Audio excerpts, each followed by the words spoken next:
इस बार जो बजट बिहार का बजट आया है उसमें मैं नीतीश कुमार जी को और सम्राट चौधरी जी को बहुत बधाई देता हूं कि उन्होंने नए एयरपोर्ट की घोषणा उसमें की और ये एयरपोर्ट जो है राजगीर में, सुल्तानगंज में और रक्सौल में 3 नए ग्रीनफील्ड एयरपोर्ट बनेंगे। ग्रीनफील्ड का मतलब है कि पूरी तरह लैंड एक्वायर करके नया एयरपोर्ट बनाया जाता है, उसे ग्रीनफील्ड एयरपोर्ट कहते हैं। तो ग्रीनफील्ड एयरपोर्ट बनेंगे और जो पुराने एयरपोर्ट हमारे हैं उसमें भागलपुर, वाल्मीकि नगर, सुपौल, बीरपुर, मधुबनी, मुंगेर, सहरसा और मुजफ्फरपुर, यहाँ भी एयरपोर्ट बनाया जाएगा। मुजफ्फरपुर में भी पताही में नया टर्मिनल बनेगा और यहाँ छोटे जहाज का उतरने का इंतजाम किया जाएगा। लैंड क्योंकि आगे एक्वायर करना मुश्किल है इसलिए छोटा ही बन रहा है। ऐसे हम सब की इच्छा थी कि मुजफ्फरपुर में भी भागलपुर, दरभंगा, गया में तो एयरपोर्ट हो गया। जब मैं सिविल एविएशन मिनिस्टर था तो हमने गया में एयरपोर्ट बनाया था, लेकिन जब मुजफ्फरपुर में भी मैंने प्रयास किया था, लेकिन तब बिहार सरकार में लालू जी ने ये एयरपोर्ट देने से मना कर दिया था एयरपोर्ट अथॉरिटी को, तो इसको डेवलप तब नहीं कर पाए। अगर तब किया गया होता तो एयरपोर्ट बड़ा बन जाता, लेकिन तब अब आबादी ज़्यादा वहाँ आ गई। ऐसे एयरपोर्ट बनने से बहुत सारी सुविधाएं प्राप्त होती हैं। हर क्षेत्र में जहाँ जहाँ एयरपोर्ट बनता है वहाँ वहाँ तरक्की होती है। व्यापार बढ़ता है, निवेश बढ़ता है और हम लोग रोड सड़क मार्ग में तो मुजफ्फरपुर सक्षम है। रेल मार्ग में भी नया स्टेशन यहाँ बन रहा है, एयरपोर्ट भी हो जाएगा तो मुजफ्फरपुर को इसका बहुत बड़ा लाभ होगा।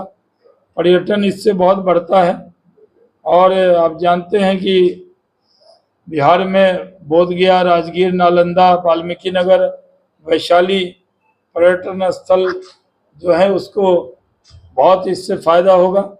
मुजफ्फरपुर में जो एयरपोर्ट बनेगा उससे वैशाली भी पर्यटन का केंद्र है।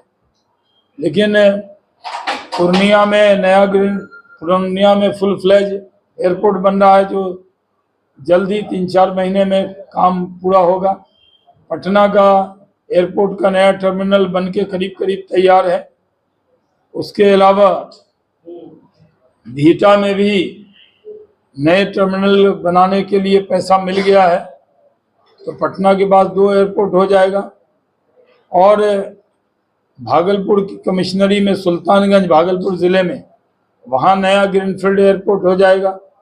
वाल्मीकि नगर में नया ग्रीनफील्ड एयरपोर्ट हो जाएगा और दरभंगा में ग्रीनफील्ड एयरपोर्ट पहले से वहाँ पे काम कर रहा है और मुजफ्फरपुर में भी होने से बहुत बड़ा लाभ होगा।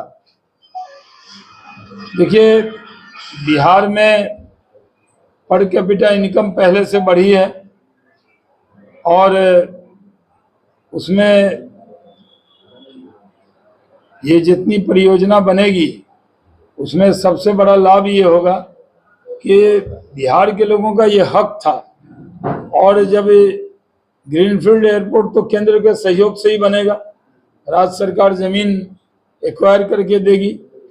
यहाँ लालू जी के राज में और कांग्रेस राज में कभी भी जमीन मांगने पे जमीन नहीं मिलता था। लालू जी के राज में हमने पटना एयरपोर्ट के लिए जमीन मांगा तो बहुत झगड़ा हुआ, तब भी धोबी घाट की जमीन दी, उसका भी पेमेंट लिया। उस जमाने में हमने 10-15 करोड़ रुपए या 21 करोड़ रुपए, मुझे याद पूरा नहीं राशि, 21 करोड़ रुपए करीब हमने बिहार सरकार ने लिया, तब वो लैंड दिया। थे उस समय जो बिहार में सरकार थी ये चूंकि मुजफ्फरपुर जिला बहुत पहले से एयरपोर्ट रहा है, तो क्यों उस समय क्या प्रयास हुआ करता? नहीं, मैंने प्रयास किया, मैं एयरपोर्ट देखने भी गया था, लेकिन हमने राज्य सरकार से कहा था कि आप ये एयरपोर्ट जो है एयरपोर्ट अथॉरिटी ऑफ इंडिया को दे दें, लेकिन लालू जी राज़ी नहीं हुए। उनको तो लगता था बिहार की हर इंच ज़मीन उन्हीं की है। वो तो पटना का धोबी घाट भी देने को राज़ी नहीं थे। बड़ी मुश्किल से बहुत झगड़ा करके वो मिला था। अभी जो सर दिया गया है छोटी विमान को, मुझे लग रहा है जैसे मुजफ्फरपुर को एक झंझुना थमा दिया कि बस देखिए चुप हो गया, अपना हो गया, मतलब हल्ला ना करे मुजफ्फरपुर के लोग, क्योंकि सब जगह दे रहे थे, 3 नया ग्रीन फील्ड दे दिए, मुजफ्फरपुर वाला हल्ला ना करे, इसलिए चलो भाई छोटा सा एक देख के अपना चुप करा देंगे, यही तो नहीं बात। उत्तर बिहार की राजधानी मानी जाती है मुजफ्फरपुर में, पहला हक बन रहा है। ये लंबे समय से डिमांड चल रहा था, दिया भी गया तो 19 सीट के लिए कि भाई भविष्य में 19 सीट का विमान हम उड़ा देंगे, तो ये कहीं से नहीं लग रहा है कि झंझुना थमा दिया। देखिए, मुजफ्फरपुर तो डिजर्व करता है न्यू ग्रीनफील्ड एयरपोर्ट के लिए। अपेक्षा यही है, लेकिन उपेक्षा नहीं हुई है। अभी जो एयरपोर्ट है उस पर छोटे विमान का शुरू किया जाएगा, और भविष्य में इससे इनकार नहीं है कि मुजफ्फरपुर का हक नहीं, मुजफ्फरपुर का हक है, लेकिन अभी जो एयरपोर्ट है उस पर छोटे विमान शुरू किए जाएंगे। भविष्य में मुजफ्फरपुर भी ये अधिकार रखता है। सर, आपको नहीं लग रहा कि जो एयरपोर्ट पहले शुरू किया जाना चाहिए मुजफ्फरपुर, अन्य जिलों को दे दिया गया पहले, जो मुजफ्फरपुर को पहले मिलना चाहिए था? मुजफ्फरपुर को दिया है ना, छोटा एयरपोर्ट दिया है, पहले छोटी एयरलाइन चलेगी। दरभंगा वगैरह चला के बाद दरभंगा होना चाहिए था, आर्थिक राजधानी भी कहा जाता है मुजफ्फरपुर को। हाँ, दरभंगा हो गया, पूर्णिया भी हो गया, 3 कमिश्नरी, दरभंगा कमिश्नरी हो गया, पूर्णिया कमिश्नरी हो गया, पटना कमिश्नरी हो गया, गया कमिश्नरी हो गया।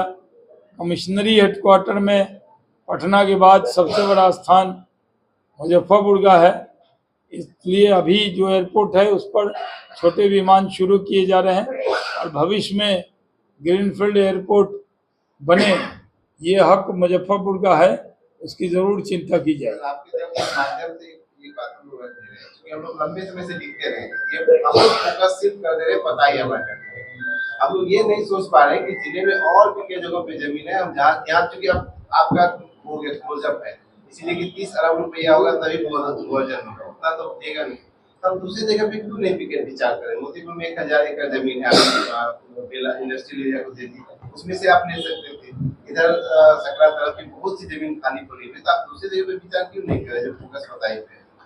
मानना खत्म होगा ना, उड़ेगा विमान, क्योंकि आने वाले समय में नगर क्षेत्र होने वाला है, वो क्षेत्र ही एरिया एक्वायर हो सकता है, तो क्यों नहीं अभी से ही वो प्रयास किया जाता? एक विकल्प ये हम लोग रख सकते हैं। देखिए, प्रयास तो 2001 से मैं कर रहा था कि पताही एयरपोर्ट को डेवलप किया जाए, लेकिन आपका ये सवाल सही है कि अगर ग्रीनफील्ड एयरपोर्ट का हक मुजफ्फरपुर का, मैंने कहा ना, इसको मैंने मांग को खारिज नहीं किया, लेकिन ये जो दिया है ये भी बहुत बड़ा योगदान है बिहार सरकार का कि छोटे प्लेन चलने के लिए दे दिया है। ये जो 19 सीटर है, इससे बड़ा भी उतर सकता है, वो दे दिया है, और भविष्य में ट्रैफिक को देखते हुए उस पर भी निर्णय किया जाए। Residential Vardan prep public school, Adarsh colony, Yadav Nagar, Bhagwanpur, Muzaffarpur. Class play to 10th modern education पर आधारित residential Vardan prep public school, दक्ष और अनुभवी शिक्षकों द्वारा आरके मिशन, सैनिक school, military school, RIMC, Navodaya, Vanasthali, Vidyapeeth आदि की तैयारी कराई जाती है। Digital classroom, fully AC hostel, well furnished bedroom, pure and hygienic food, 24 hour power backup, doctor on call, 24 hours security guard, CCTV camera monitoring, yoga classes, dance classes, take care facility, transport facility. नए सत्र 2024 में 65 से अधिक बच्चों का selection सैनिक school में हुआ। Residential Vardan prep public school, Adarsh colony, Yadav Nagar, Bhagwanpur, Muzaffarpur. Muzaffarpur में अब बिरयानी हाउस एंड कबाब के बिरयानी और कबाब का मजा जोमेटो और स्विगी पर भी उपलब्ध है। पानी टंकी चौक मिठनपुरा स्थित बिरयानी हाउस एंड कबाब के chicken Kolkata biryani, mutton Kolkata biryani, egg masala biryani, veg biryani और पनीर बिरयानी के साथ वेज और नॉन वेज तंदूर आइटम्स के ऑर्डर जोमेटो और स्विगी पर करें और पाएं 20% का स्पेशल डिस्काउंट। तो अब इंतजार किस बात की, घर बैठे बिरयानी हाउस एंड कबाब के लजीज व्यंजनों को स्विगी और जोमेटो पर ऑर्डर करें और पाएं 20% का स्पेशल डिस्काउंट। अपने सपनों की आशिया को दे एक नई पहचान माँ भवानी डेकोर प्राइवेट लिमिटेड के साथ, जो है ऑथराइज्ड डिस्ट्रीब्यूटर ऑफ कजारिया। देश की मिट्टी से बनी टाइल से देश को बनाते हैं और जहां मिलती है सभी प्रकार के Indian and imported granite, marble, sanitary एवं कोटा स्टोन का अनोखा एवं आकर्षक संग्रह। माँ भवानी डेकोर प्राइवेट लिमिटेड मतलब a complete floor solutions. New 0 mile Dadar road, Muzaffarpur. Call 9934753111।